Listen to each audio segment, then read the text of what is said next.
கிறிஸ்துவுக்குள் அன்பானவர்களே, இன்றைய தியானத்திற்கு நாம் எடுத்துக்கொண்ட வேத பகுதி நீதிமொழிகள் 16:25. மனுஷனுக்கு செம்மையாய் தோன்றுகிற ஒரு வழி உண்டு, அதன் முடிவோ மரண வழிகள். சில வேளைகளில் தேவனுடைய திட்டங்களை விட நம்முடைய சொந்த திட்டங்கள் மேலானவையாகவும் அதிக ஞானமுள்ளவையாகவும் இருப்பது போல நமக்கு தோன்றலாம். ஆனால் அதன் முடிவோ மரண வழிகள் என்று வேதம் சொல்லுகிறது. ஆகையால் நம்முடைய வழி நமக்கு செம்மையாய் தோன்றினாலும் அது கர்த்தருக்கு பிரியமில்லை என்றால் அந்த வழிகளின் முடிவு மரண வழிகளாகவே இருக்கும். மேலும் நீதிமொழிகள் 14:14 பின்வாங்கும் இருதயம் உள்ளவன் தன் வழிகளிலே திருப்தி அடைவான் என்று பார்க்கிறோம்.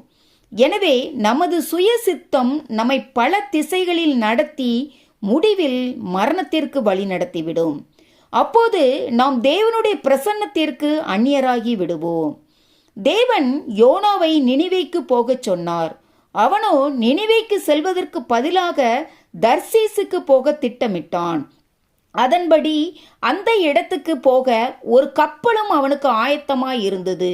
உடனே அதில் தனது பயணச் சீட்டிற்கான கட்டணத்தையும் செலுத்தி தனது இருக்கையில் அவன் அமர்ந்தான்.